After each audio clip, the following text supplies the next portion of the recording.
our prayers have been answered in such a way that the panda is being put here. Sebab bila panda masuk sini, even the PM pun cakap takkan panda je cantik, yang lain. Tu yang you see a lot of the development around. It's a blessing in disguise lah for us. And then panda tu sebelum our Prime Minister Najib minta daripada China tu memang lama dah. We wanted to get the panda into the country. But then again we know it's a G to G kind of thing. How the panda get to be here? Well, actually before China decided to give the panda to Zoo Negara, I mean not Zoo Negara, to Malaysia, we went there twice. First was in 2006, the second was in 2008. The second trip I went, I covered Shanghai area because in order for the panda to go, they call it the panda diplomacy, the Chinese government will have to get the endorsement from all the various zoos in China. There are about 200 zoos which are very very influential that can influence that. So kerja kita orang masa tu is to get to all this influence zoo, to put in their mind Malaysia Zoo Negara, Malaysia Zoo Negara, Malaysia Zoo Negara. Because masa tu the government zoo was Melaka Zoo. Now it's not lah, it's under Melaka State. So kita takut nanti kalau dia bagi terus pergi zoo Melaka, rugilah kita. So having said that, we will also identify a partner that's willing to come up with the funding to build the complex apa semua tu. Dah ada dah semua, everything in. And then after that it didn't materialize. Why? Because kita sebelum ni land title kita tak ada. So without land title you cannot build anything because you will not get the CF. So bila benda-benda tu, that's why a lot of this corporate company bila dia nak invest into the zoo, land title tak ada, dia tak nak punya, because you cannot get certificate of fitness, a lot of things along the way you cannot, the fire apa tu everything tak dapat.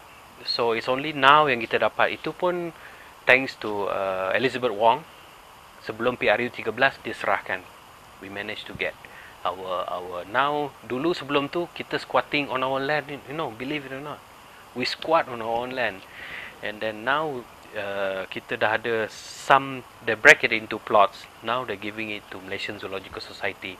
Of course the condition is kita tak boleh jual, kita guna as zoo. Memang kita tak ada niat pun nak jual, nak buat kondo, tak ada, memang untuk Zoo Negara je. And then after that in 2011, macam I repeat balik dengan ni pula Lisa, in 2011 the Kementerian Luar Negeri through Wisma Putra call our management. I went together and then they call us for meeting and they said, we knew for a fact that Zoo Negara went twice to China to try and get the panda.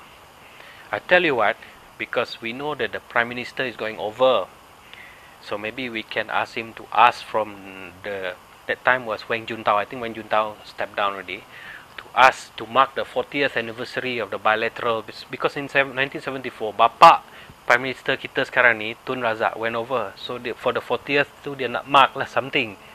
So that is why the Chinese government gave us the pair of giant panda. Looking after panda ni one thing, they are cute animals, and then they don't have apa tu, makan pun 99% is buluh, bamboo. So in terms of the feeding part, taking care part tu, not much of a problem.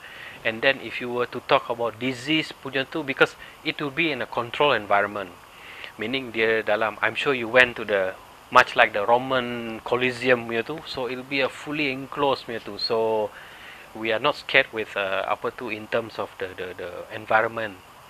Of course it's expensive to maintain lah, dia perlukan 22 degrees Celsius with about 60 to 70 degrees of humidity, and other country have done it, because what we are doing is we are actually duplicating, bukan kita create new. And then staff kita pun kita hantar to overseas to study. And then I personally went down to Singapore, because Singapore had their panda. And then very straightforward, dia tak ada, it's not rocket science lah. Okay, and then tomorrow I'm going up to Chiang Mai Zoo, also to the panda complex, to see more on, my interest will be like I asked you, the two of you tadi, apa masalah dia, because I want them to know the masalah so that we will be able to to solve it. So basically itulah.